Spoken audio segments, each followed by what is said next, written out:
আমি ওনাদের বাড়িতে বাড়ির কাজকর্মই করি ভাবি।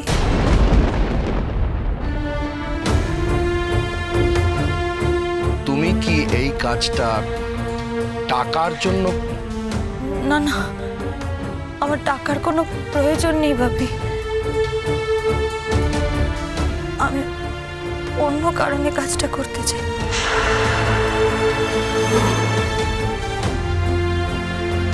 কারণটা কি এখন আমাকে বলা যায়?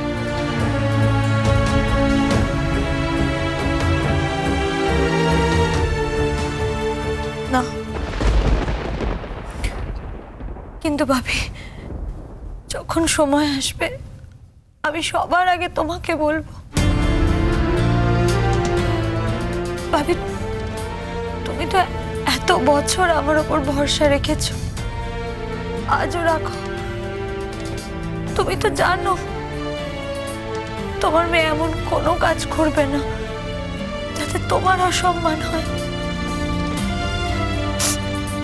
ভাবি আমার কাছে তোমার মাথা হেঁট হওয়ার চেয়ে বড় পাপ আর কিচ্ছু নেই।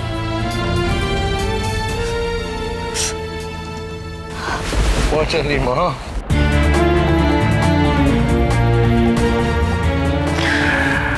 পচালি, আমার তোর কাছে আর কোনো প্রশ্ন নেই মা, কোনো প্রশ্ন নেই। ব্যাস হয়ে গেল। হ্যাঁ, হয়ে গেল।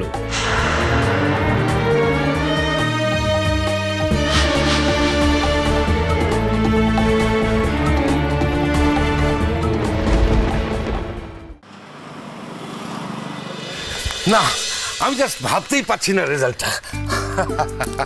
গর্বে আর অহংকারে আমার বুক ফুলে উঠছে, বুঝলে শর্মিষ্ঠা। আমি তোমায় বলে দিচ্ছি, আমাদের টুয়াকে গানে কেউ বিট করতে পারবে না। কি কি বিক্রম, তুমি খুশি হওনি? খুশি হব না কেন? এটা তো আমাদের জন্য আনন্দের খবর। মণিমা, এই দেখো বিক্রম কি করেছে। খবরটা পাওয়ার পর আমার জন্য ফুল চকলেট সব নিয়ে চলে এসছে। বাড়ি আনবে না? আজকের দিনে ও তোর জন্য ফুল আর চকলেট আনবে না? তুই যে কি বলিস। খুব ভালো করেছো বিক্রম। আমি তো জানি, আমি জানি যে তুমি আমাদের টুয়াকে কত ভালোবাসো। ওর কিছু ভালো হলে তুমি যে কত খুশি হও সেটা আমরা জানি। টুয়া, তোমার জন্যে তোমায় আমি যে গিফটটা দেবো সেটা কিন্তু এখনো কেনা হয়নি। ওটা তোমার পাওনা আছে কিন্তু। আলাদা করে আর কিচ্ছু কিনতে হবে না। খুব পাকা হচ্ছিস না, খালি পাকামো। বুঝলেন শর্মিষ্ঠা, মেয়ে আমাদের একেবারে গিন্ডিমান্নি হয়ে উঠছে। দুদিন পর বিয়েটা করে ঘর সংসার করবে, তো তাই এখন থেকে ঘর গোছানো শিখছে। বুঝলে বিক্রম, কোনো বাবা তোমার কোনো অসুবিধা হবে না, দেখছো তো আমাদের মেয়ে কিরম গিন্নি হয়ে উঠেছে।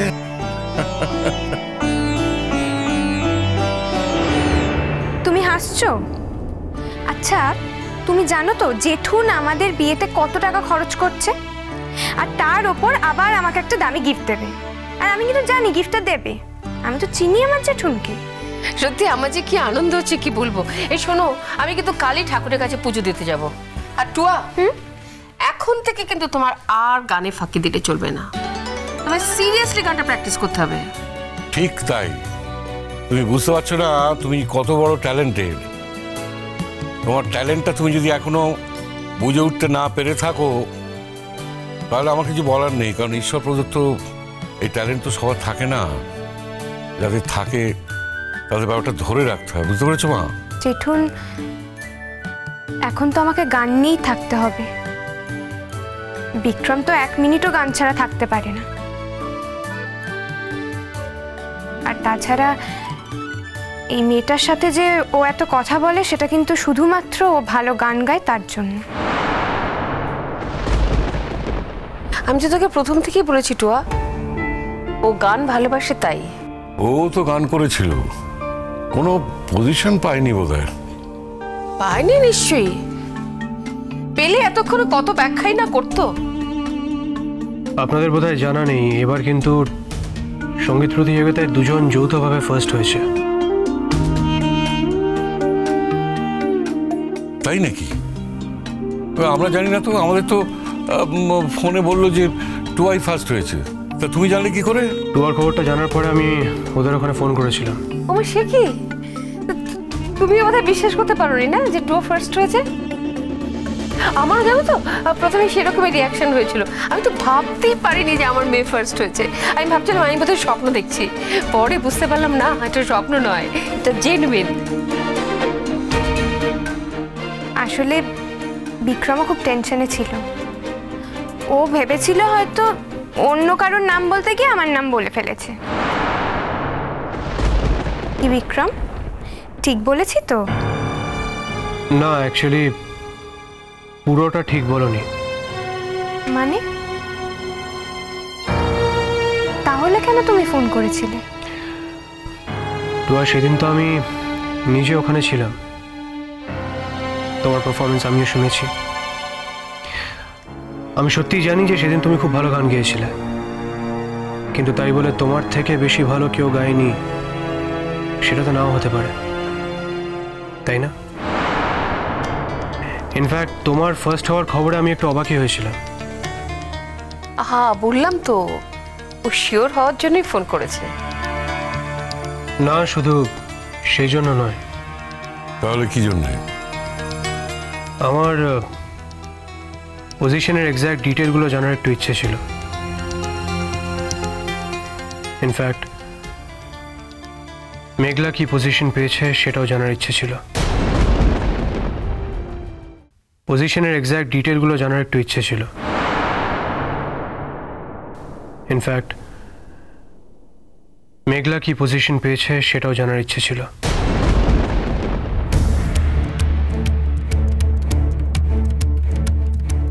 কি জানলে তুমি? ও তো কোনো পজিশনই পায়নি। আচ্ছা, ও যদি পজিশন পেতো তাহলে কি ও এখানে আসতো?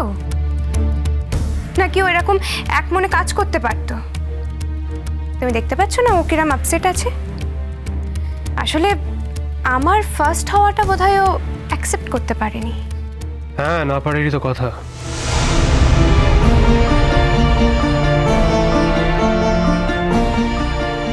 হোয়াট? বিক্রম, এত বড় কথাটা তুমি বললে কি করে বাবা? তোমার কি মুখে কিছু আটকায় না? সত্যি কথা বলতে গেলে মুখে আটকাবেই বা কেন মনিমা? মেঘলাকে তো আজ আমি অনেকদিন হলো চিনি। ও যে অসাধারণ গান গায় সেটাও জানি। তা ও কি পজিশন পেল সেটা ফোন করে জানতে ক্ষতি কি? ওয়েল ওয়েল, জানতে চেয়েছো, বেশ করেছো, কিন্তু কি জানলে? সেকেন্ড থার্ড কিছু হলো না? মানে সেটা না হলে তো কোনো লাভ নেই, তার কারণ ফাইনালে তো ফার্স্ট সেকেন্ড থার্ড কে ডাকবে। না মেঘলা, সেকেন্ড বা থার্ড কোনোটাই হয়নি। জানতাম। তা কি করে জানলেন? অনুমান করেছিলাম। আচ্ছা স্যার, আমি যতদূর জানি আপনার তো সঙ্গীতের সঙ্গে বিশেষ কোনো সম্পর্ক নেই, কোনোদিন ছিলও না। তা আপনি কি করে অনুমান করলেন? না মানে আপনি কি করে বুঝলেন যে মেঘলা সেদিন যেভাবে গানটা গেয়েছিল তাতে ওর কোনো পজিশন পাওয়া উচিত কি না? এত কথা জানি না, পজিশন তো পাইনি। আমি তো একবারের জন্য বলিনিও কোনো পজিশন পাইনি। আমি শুধু বলেছি মেঘলা সেকেন্ড বা থার্ড কিচ্ছু হয়নি। তাহলে মেঘলা ফার্স্ট হয়েছে টুয়া। তুমি আর মেঘলা এই কম্পিটিশনে যৌথভাবে ফার্স্ট হয়েছ।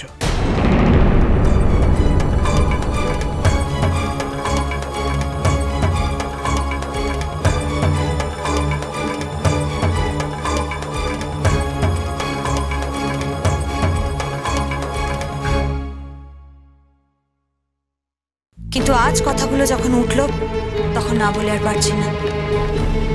তুই আমাকে বলেছিলিস, মেঘলা, আমি এই বাড়িতে বউ হয়ে ঢুকলাম, রঙে রঙে আমার জীবনটা রঙিন হয়ে গেল, আর তোর জীবনটা সাদা রঙহীন। মনে পড়ছে? বইছে